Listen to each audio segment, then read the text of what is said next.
Dr. Alan Mercer rubbed his tired eyes and looked at the screen again. The strange symbols kept changing, but after 15 years of studying the Vraxian language, he could now understand them. His office was small and filled with books, papers, and empty coffee cups. A single light shone on his desk as he worked through the night. The message wasn't friendly. It wasn't an offer of trade or knowledge. It was a threat. Earth has 72 hours to surrender control of all its resources and become a slave world to the Vraxian Empire. Refusal will result in complete destruction. Alan's hand shook as he reached for his phone. "Get me Admiral Watkins. Now." 4 hours later, Admiral Lisa Watkins stood in a large room in Geneva. The walls showed moving pictures of stars and planets. Around a big round table sat 20 men and women, the military leaders from all major countries on Earth. They looked worried. "The Vraxians think we are weak," Lisa said. She pointed to a glowing map showing hundreds of alien ships heading toward Earth. "They believe we are just traders and farmers. They don't know what we can really do." General Martinez from the North American Alliance leaned forward. Maybe it's time they learned. For 30 years, since humans first met aliens and joined the Galactic Confederation, they had hidden their true strength.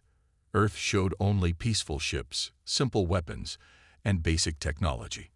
But in secret, deep in underground bases and hidden stations across the solar system, humanity built its real power. "The Vraxians have attacked 12 other worlds in the past century," said Director Kim of the Asian Coalition. "They enslave populations and strip planets of resources. No one has ever stopped them." Lisa nodded. "Until now." On screens around the room, classified files opened. Project Artemis, the Helios Fleet, Operation Thunderbolt. Things no alien had ever seen or even imagined humans could create. "We have 72 hours, Lisa said. "We need to wake up everything." The vote took less than 5 minutes. For the first time since joining the stars, humanity would show its teeth. On the moon, Commander Frank Daniels received the code he never thought he would use. Delta 7 Awakening. His hands moved quickly over the control panel as he entered the command center built inside the lunar surface. "Systems activating," he said into his communicator. "All personnel to battle stations." Around him, men and women who had trained for years moved with purpose. Lights came on in tunnels that stretched for miles under the moon's surface. Huge doors slid open, revealing ships and weapons that had never flown in real battle. Lieutenant Olivia Cruz checked her screens. All Artemis defense platforms coming online. Orbital shields at 80% and rising. Throughout the solar system, hidden bases activated. In the asteroid belt, what looked like mining stations transformed as outer shells dropped away to reveal military shipyards. From inside them, warships moved into space, their dark hulls designed to absorb light and remain unseen. Captain Eric Ramirez walked onto the bridge of the UES Defiance, the largest destroyer in Earth's secret fleet. The crew stood at attention as he took his chair. "Status report," he said. "All systems operational, Captain," his second-in-command reported. "Quantum drives ready. Weapons hot. Shields at maximum." Eric looked at the main screen showing the approaching Vraxian fleet. They were still 2 days away. "They gave us 3 days to surrender," he said to his crew. "Let's use that time to prepare a proper welcome." Throughout human space, the hidden power of Earth awakened. The message passed from ship to ship, base to base. "The gloves are coming off." Deep under the surface of the moon, Commander Frank Daniels walked through a large tunnel. The walls were smooth white metal, and bright lights ran along the ceiling. Workers moved quickly around him, each knowing exactly what to do. Frank stopped at a heavy door marked Artemis Control. He pressed his hand to a scanner, and the door slid open. Inside, a massive room stretched before him. 50 people sat at control stations, their faces lit by blue screens. At the front, a huge display showed the solar system, with red dots marking the incoming Vraxian ships. "Commander on deck," someone called. Everyone stood at attention, Frank waved them back to work. "Status report," he ordered. Lieutenant Olivia Cruz walked up with a tablet. She was the best weapons expert in the Earth forces. Her dark hair was tied back tightly, and she never smiled during duty hours. "All systems are ready, sir," she said. "The Artemis network is fully operational. All 60 orbital platforms are armed and in position." Frank looked at the main screen. The Artemis Defense Network was humanity's greatest secret. Platforms hidden in orbit around Earth, Mars, and other key locations could fire weapons that no alien race had ever seen. They used gravity itself as a weapon, or launched special bullets that moved at near light speed. "And the shield?" Frank asked. "Quantum shield generators are at 98%, Olivia replied. "Earth can be completely protected in 30 seconds if needed." For decades, humans had let other species think they only had basic defenses. The truth was far different. While trading with aliens and learning from them, Earth had developed its own unique technology in secret. Frank touched a control panel. Another section of the screen lit up, showing massive ships hidden among the asteroids. "Shipyard 1, report," he said. The face of Captain Eric Ramirez appeared. Behind him, workers prepared the UES Defiance for battle. "All Helios-class warships are ready for launch," Eric said. "The fleet can deploy in 6 hours." Frank nodded. "Good. Admiral Watkins wants everything in position before we make contact with the Vraxians." In another part of the base, engineers activated weapon systems that had never been used outside of tests. The Helios cannons could hit targets millions of miles away with perfect accuracy. The quantum torpedoes could pass through normal shields as if they weren't there. Dr. Samantha Bell checked the final calculations for the Prometheus protocol. This system allowed Earth ships to appear anywhere instantly, without using normal space travel. No other species had this technology. "The Vraxians think they know what humans are capable of," she said to her assistant. "They're about to learn how wrong they are." Meanwhile, Admiral Lisa Watkins prepared a small team for first contact with the Vraxian fleet. Diplomat Susan Harper stood in the briefing room of the Geneva base. She looked like a normal diplomat in her blue uniform, but her body contained hidden technology. Neural implants connected her brain directly to Earth's defense network. Special vision enhancements were hidden behind her green eyes. "Remember, Susan," Lisa said, "your job is to give them one last chance to turn around. Make the offer seem genuine." Susan nodded. "And if they refuse, then make sure your ship is clear before we demonstrate what humanity can really do." Across Earth, final preparations were made. Military bases that had been hidden under oceans or inside mountains activated. Regular citizens went about their day, not knowing that beneath their feet, the most advanced war machine in the galaxy was waking up. In orbit, what appeared to be normal satellites suddenly changed, revealing weapons and sensors that had been disguised for years. The clock was ticking. In 24 hours, the Vraxian fleet would be close enough for first contact. Humanity had decided. It was time to stop holding back. The Vraxian flagship was enormous. It stretched almost 2 miles from end to end. The dark metal hull was covered with weapon ports and symbols of past victories. At the front, a massive energy cannon could destroy a small moon with one shot. Supreme Commander Kistvak stood on the command deck. His gray-scaled skin reflected the dim red lights. 4 arms crossed over his armored chest as he watched the small human ship approach. "They send one tiny vessel," he said to his officers. His voice was like stones grinding together. "These humans are even weaker than we thought." The second in command, a female Vraxian named Grell, studied the readings. "The ship carries no weapons we can detect. Only 3 humans on board." Kistvak made a sound that might have been a laugh. "They come to surrender, then. Good. I was hoping to take some new slaves without damaging the planet too much." Inside the human diplomatic vessel, Susan Harper checked her equipment one last time. The ship looked simple and weak from the outside. Inside, it contained technology that would surprise the Vraxians. "We're being pulled into their docking bay," said the pilot. Neural scanners activated. Susan nodded. The special implants in her brain were now mapping every part of the Vraxian ship she could see. The information streamed back to Earth Command through a hidden quantum link that no alien technology could detect.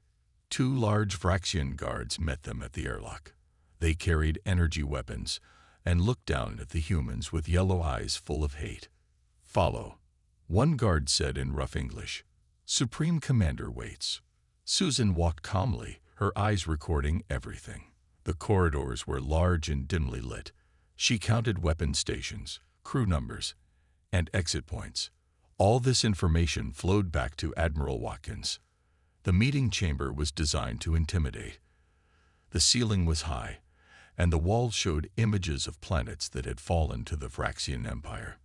In the center, Kistvak sat on a raised platform. "Human," he said, "you have come to accept our terms." Susan stood straight and looked directly at him. This surprised the Vraxians. Most species cowered before them. "Supreme Commander," she said, "I bring a message from Earth. We have carefully reviewed your demands." Kistvak leaned forward, and humanity respectfully declines. The room went silent. Then Kistvak and his officers began making the grinding sound of their laughter. "Perhaps you do not understand," he said. "This is not a negotiation.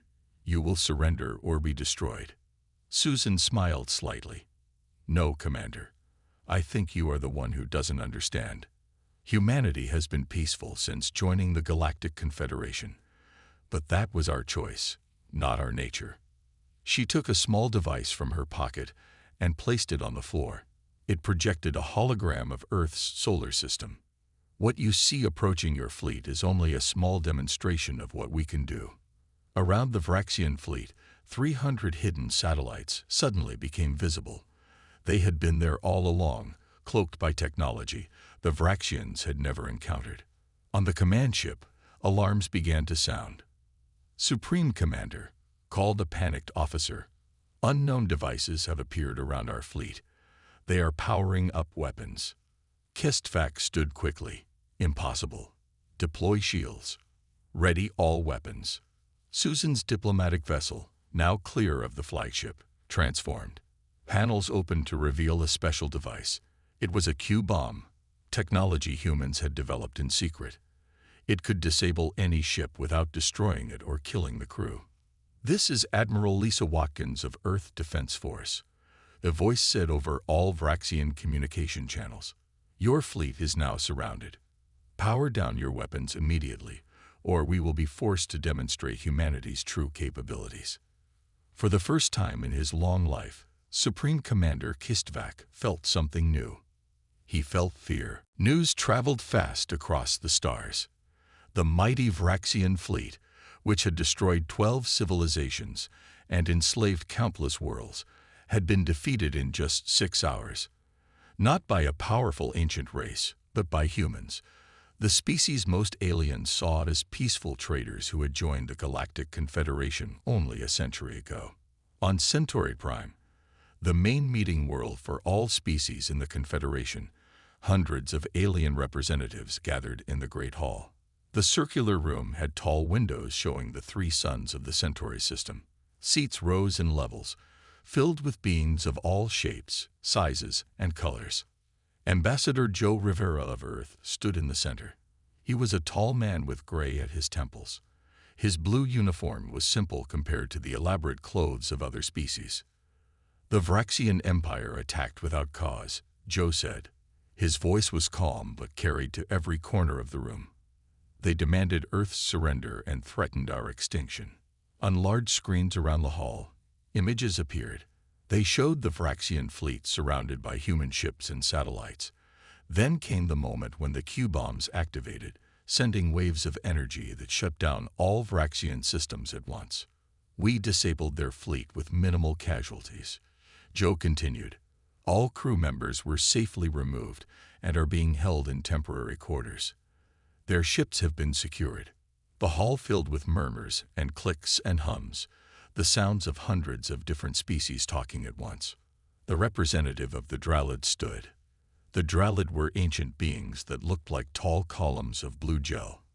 They were known for their wisdom and calm thinking. How did humans develop such technology without detection? The Dralid asked, its body pulsing with light as it spoke. Our scientists have studied your world for decades. We saw nothing of these capabilities. Joe nodded. We chose to hide our true strength. Earth has a long history of warfare. When we joined the stars and saw the peace of the Confederation, we hoped to leave that part of ourselves behind. He touched a control panel, and new images appeared. They showed Vraxian attacks on other worlds. Cities burning. People in chains. But we never stopped preparing. We watched as the Vraxians and others preyed on weaker worlds while the Confederation did nothing. We decided if that day ever came for Earth, we would be ready. The Merle representative, an insect-like being, buzzed angrily. This is deception. Humans have violated Confederation treaties by hiding military advancements. Joe looked directly at the Merle. No treaty prevents a species from developing defenses. We simply chose not to advertise ours. Then he said something that sent a chill through the hall. And what we've shown is not even close to everything we have. As the meeting continued, other news arrived. 3 more aggressive species had launched attacks on human colonies, thinking the Vraxian defeat was just luck. All 3 attacks had been stopped even faster than the first. Earth's hidden defenses were now fully awake. On the colony world of Terra Nova, the Krell attack fleet found itself trapped in a quantum field that simply froze their ships in place. Near the mining outpost on Europa, Scarabin raiders discovered their weapons wouldn't fire when they approached human stations. Back in the Great Hall, Ambassador Joe received an urgent message. He read it, then looked up at the gathered representatives. I have just been informed that 17 more hostile fleets are moving toward human space, he said. It seems some species still doubt our resolve. He paused, then spoke the words that would change the galaxy forever. Humanity has been patient. We have been peaceful. But that time is over. From this day forward, any attack on human worlds or our allies will be met with the full force of Earth's military might.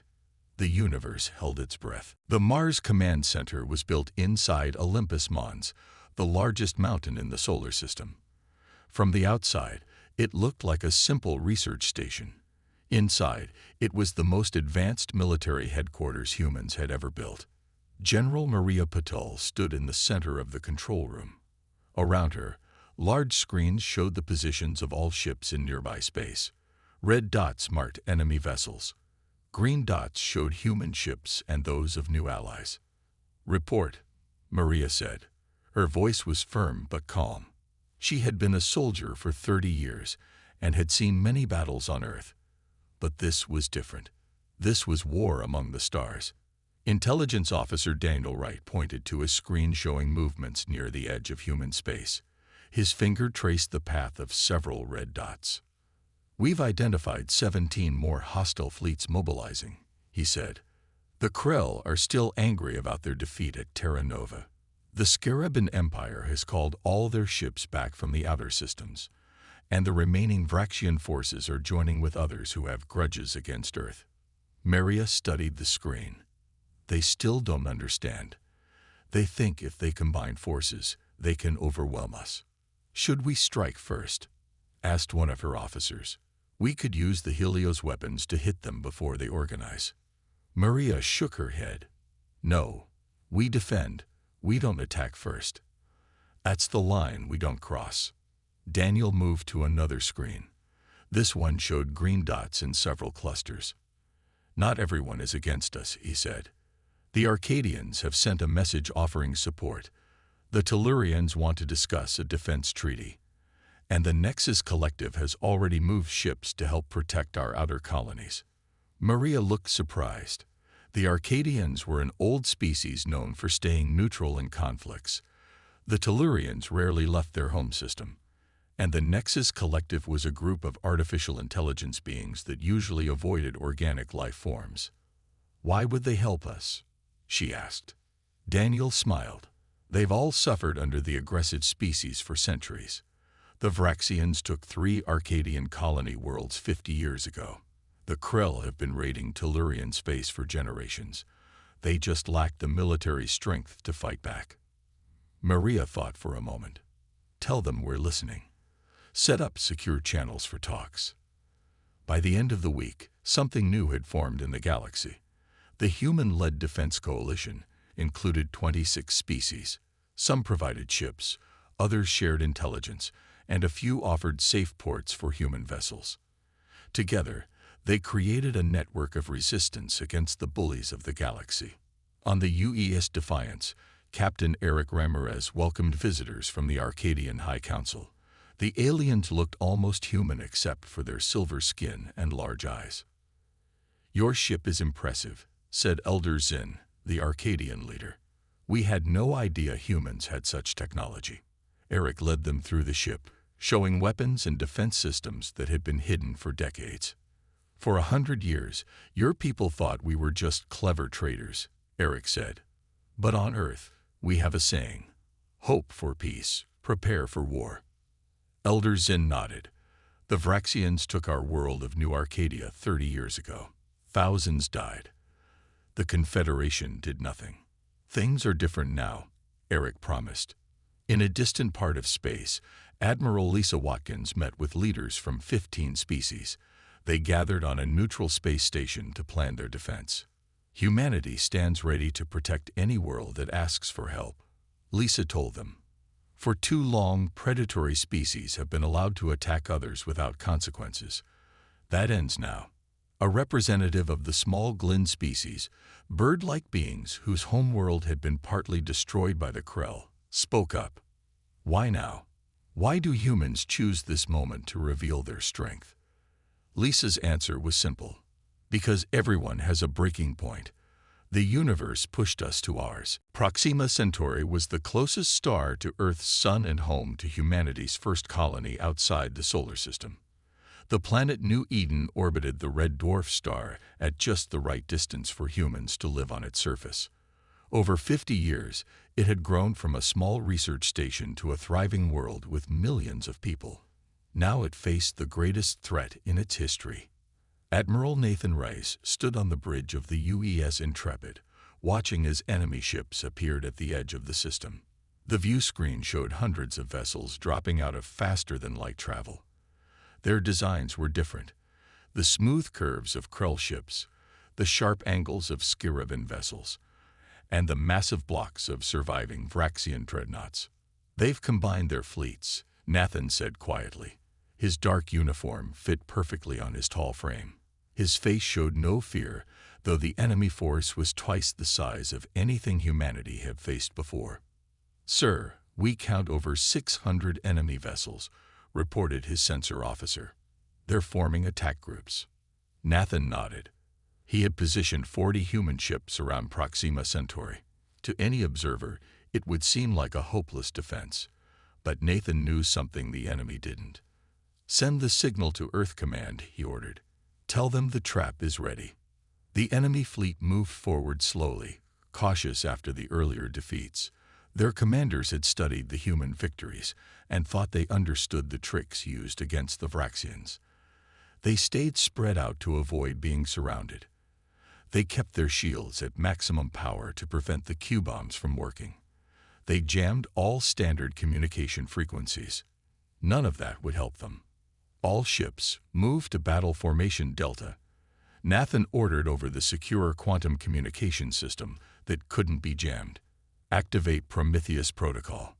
Back on Earth, Dr. Samantha Bell sat in her control room deep under the Rocky Mountains. Her team monitored the massive machine they had created, a device that used quantum entanglement to connect distant points in space. It had never been used in actual battle before. "Prometheus Protocol activated," Samantha said. "All systems green." She watched the screens showing the Proxima Centauri system. Then she pressed the final key. "May God forgive us for what we've created," she whispered. Across human space, hidden ships received the signal. Special engines that no alien had ever seen powered up. These quantum entanglement drives allowed ships to appear instantly at any point in space without traveling through it. In the Proxima Centauri system, space itself seemed to ripple, where moments before there had been 40 human ships facing a fleet of 600 enemies. Now 300 additional Earth vessels appeared out of nowhere. They materialized in perfect positions, behind and among the enemy fleet. On the Krell command ship, Supreme War Leader Drazkor stared in disbelief. "Impossible," he roared, his tentacles waving in panic. "No species has teleportation technology." But humans did. They had developed it decades ago and kept it secret, knowing it would change warfare forever.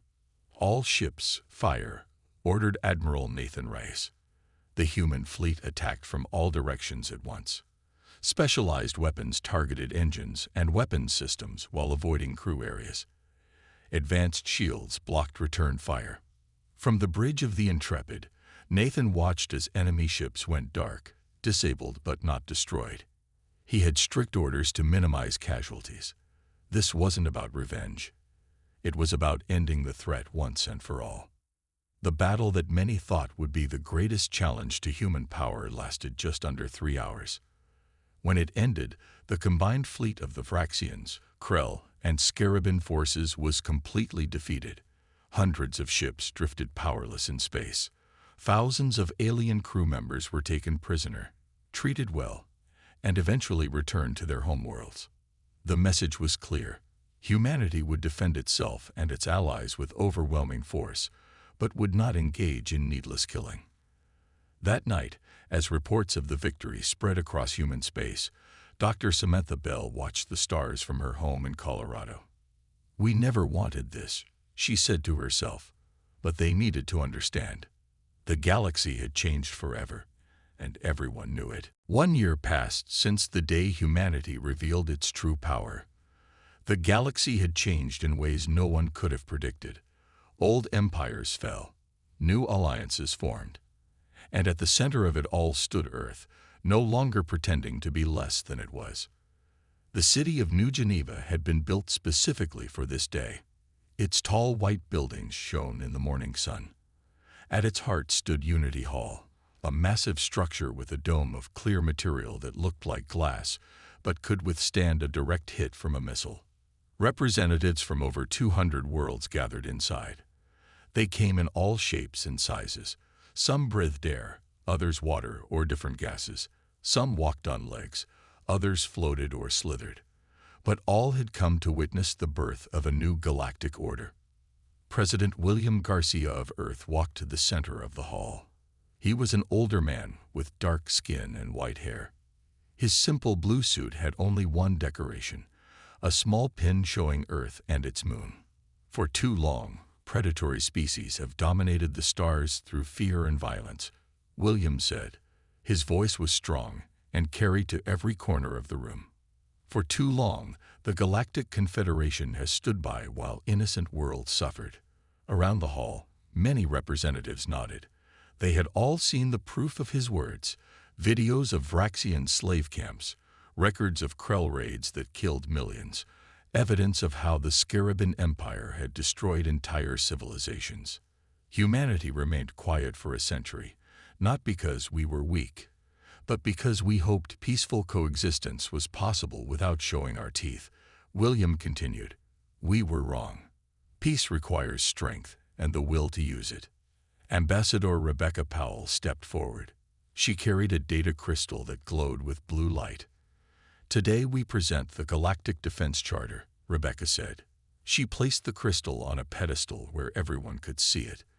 "This agreement creates a new alliance of worlds dedicated to protecting all peaceful species." On screens around the hall, the details of the charter appeared. It called for shared defense systems, rapid response forces, and clear rules about when military action was justified. "Humanity will provide some of our advanced technology to help defend your worlds," Rebecca explained, "but not all. Some advancements will remain with Earth forces, who will serve as guardians, not conquerors." Many representatives looked nervous. They had seen what human weapons could do. The thought of such power in anyone's hands was frightening. "How can we trust that humans won't become the new tyrants?" asked the Jurian delegate, a being covered in purple scales. William smiled. Because we could have conquered you all already if that was our goal. We have had this power for decades. We chose to reveal it only when forced to defend ourselves. One by one, species began to sign the charter. First came those who had suffered most under the aggressive empires, the Arcadians, the Tellurians, the small Glynn. Then others joined, the ancient luminary, the mysterious Nexus Collective, even some former enemies who had seen the wisdom of peace. As the signing continued, Zroltak, an old luminary philosopher known for his wisdom, approached Admiral Lisa Watkins, who stood watching from the side of the hall. The universe held its breath when humanity finally stopped holding back, Zroltak said, his body glowing with shifting patterns of light that showed his thoughts. We feared what you might become. Now we wonder what took you so long. Lisa smiled, watching as former enemies and new allies talked together in the Great Hall.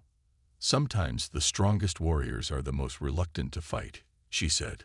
But when we do, Zroltak finished her thought. The stars themselves take notice. That night, Earth's cities were lit up in celebration. Similar celebrations happened on worlds across the galaxy. For the first time in centuries, many species looked to the future without fear. The universe had changed, the bullies had been stopped, and humanity had found its place among the stars, not as conquerors, but as protectors. Peace through strength, the oldest human wisdom had finally reached the stars.